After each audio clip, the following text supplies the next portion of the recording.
Hello guys, അപ്പൊ ഞാൻ ഇന്ന് നിങ്ങൾക്ക് ഇൻട്രൊഡ്യൂസ് ചെയ്യുന്നത് ഞാൻ കഴിച്ചതിൽ വെച്ച് എനിക്ക് എൻ്റെ ഏറ്റവും ഫേവറേറ്റ് ആയിട്ട് ഫീൽ ചെയ്തിട്ടുള്ള ഒരു ദോശയാണ് കേട്ടോ. അപ്പൊ അതെങ്ങനെ ഉണ്ടാക്കുന്നതെന്ന് നമുക്ക് നോക്കാം. അതിന് കുറച്ച് ചെറുപയർ നിങ്ങളുടെ ക്വാണ്ടിറ്റി അനുസരിച്ച് വെള്ളത്തിലിട്ട് വെക്കാം. അതിന്റെ കൂടെ തന്നെ ഒരു 2-3 ഉണക്കമുളകും ഒരു പീസ് ഇഞ്ചിയും എടുക്കുക, ജിഞ്ചർ. ഓക്കെ, അതിന്റെ കൂടെ ഇത് ബ്ലെൻഡ് ചെയ്യുന്നതിന്റെ കൂടെ ഞാൻ കുറച്ച് റാഗിപ്പൊടിയും കൂടെ ആഡ് ചെയ്ത് കൊടുക്കുന്നുണ്ട്.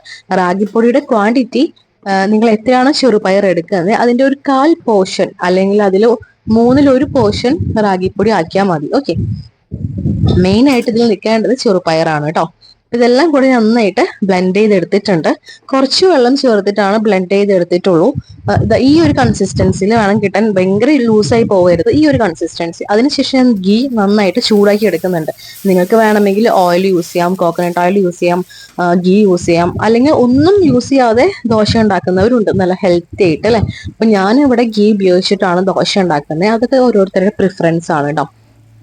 അപ്പോൾ ഈ ഒരു ദോശ നിങ്ങൾക്ക് കണ്ടാൽ അറിയാം, ഭയങ്കര നൈസായിട്ട് നല്ല ക്രിസ്പി ആയിട്ട് ഹെൽത്തി ആയിട്ടും നമുക്ക് നല്ല ടേസ്റ്റി ആയിട്ട് കഴിക്കാൻ പറ്റുന്ന ഒരു കിടിലൻ ദോശയാണ് കേട്ടോ. ആ ഒരു ഇഞ്ചിയുടെ ഫ്ലേവറും ഉണക്കമുളകിന്റെയും ചെറുപയറിന്റെ ഒക്കെ ആ ഒരു ഫ്ലേവർ വന്നിട്ട് നമുക്കത് ഒരു പ്രാവശ്യം ഉണ്ടാക്കി നോക്കിയാലും പിന്നെയും പിന്നെയും നമുക്ക് ഉണ്ടാക്കാനുള്ള ടെൻഡൻസി വരുന്നുള്ള കാര്യം 100% ഷുവറാണ് കേട്ടോ.